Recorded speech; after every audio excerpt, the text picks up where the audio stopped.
এইটা এইটা ଆମ କିଆରି ଏଇଠୁ ଏମିତି ଏଇଠିକିନି ହିଡ଼ଟା ହେଇଛି ଏମିତି ଏଇ ଖଜୁରୀ ଗଛ ସେପଟରୁ ଆସି ଏଇ ହିଡ଼ଟା ହେଇଛି ଏମିତି ଏଠିକି କଟା ହେଇଛି। ସରି କ୍ୟାମେରା ଆଗରେ ହାତ ଦେଇଥିଲି, ଏଥର ଦେଖାଗଲା ପୁରା କ୍ଲିଅର। ଏଇଠୁ କାଟିଛି ମୁଁ।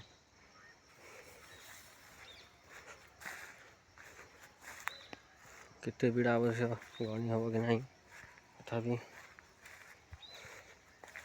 ଯେତିକି କଟା ହେଇଛି ସେତିକି ଭିଉ ନେଇପାରୁଛି। ଆଠୁ ଅଧିକା ଆଉ କ'ଣ ଦେଖେଇବି। ଅଧିକା ଭିଉ କଲେ କିଛି ଜଣା ପଡ଼ିବନି ବିଲର। ଧାନ କଟା ଯେଉଁ ପଡ଼ିଛି, କଟା ହେଇ ଧାନ କେମିତିଆ କ'ଣ କିଛି ଜାଣି ହେବନି। ଏଇଠି ମୋ ଚପଲ ଛିଣ୍ଡି ଯାଇଥିଲା, ଏଠି ଥୁଆ ହେଇଛି। ଏଇଟା ପ୍ଲାଷ୍ଟିକ ଜିନିଷ ଆକ୍ଚୁଆଲି ନେଇଯିବା କଥା, ପୋଡ଼ିଦେବା କଥା। ବିଲରେ ରହିଲେ ବିଲର କ୍ଷତି କରିବ।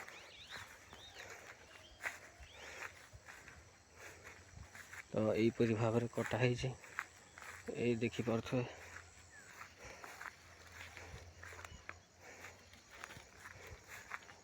ଏଇଠି ମୋ ବ୍ୟାଗ୍ ଥୁଆ ହେଇଛି। ମୁଁ ପଳେଇବି ପାଣି ନେଇକି ଆସେ ପିଇବା ପାଇଁ ଏଇ ବ୍ୟାଗ୍ରେ। ଆଉ ଟିକେ କେତେବେଳେ ମୁଢ଼ି ମିକ୍ସଚର୍ ଟିକେ ନେଇ ଆସେ।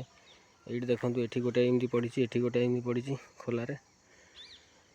ଆଉ ପଡ଼ିନି କେଉଁଠି, ସବୁ ବାହାରେ। ଆଉ ଗୋଟେ ସେଠି ବାହାରେ ପଡ଼ିଛି। 3ଟା ବିଡ଼ା ବାହାରେ ପଡ଼ିଛି।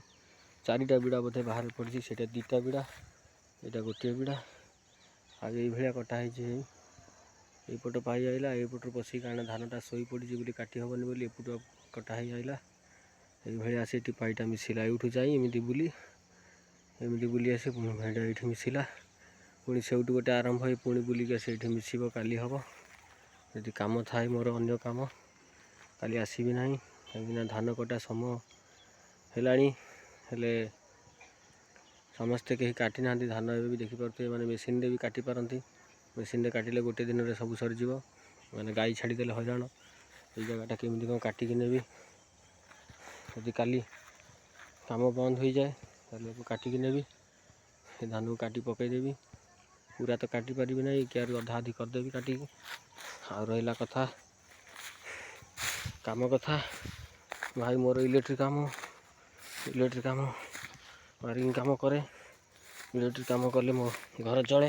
ଭଗବାନଙ୍କୁ ଭୋଗ ଲଗାଏ। ସେଇ ପଇସାରେ ଯଦି କାମ ନ କରିବି, ପଇସା ନ ଆଣିବି, ତାହେଲେ ଭୋଗ କେମିତି ଲଗେଇବି? ଭଗବାନ ଉପାସ, ମୁଁ ବି ଉପାସ ରହିବାକୁ ପଡ଼ିବ। ତେଣୁକରି ଦରକାର ପଡ଼ିଲେ କାଲି ଯଦି ବାହାରିବା କାମ, ଇଲେକ୍ଟ୍ରିକ୍ କାମ ପଡ଼େ ତାହେଲେ ପଳେଇବି। ଏଇଟା ତ ନିଜ ଘର କଥା, ନିଜ ବିଲ। ହଉ, ସମସ୍ତଙ୍କୁ ହରେ କୃଷ୍ଣ।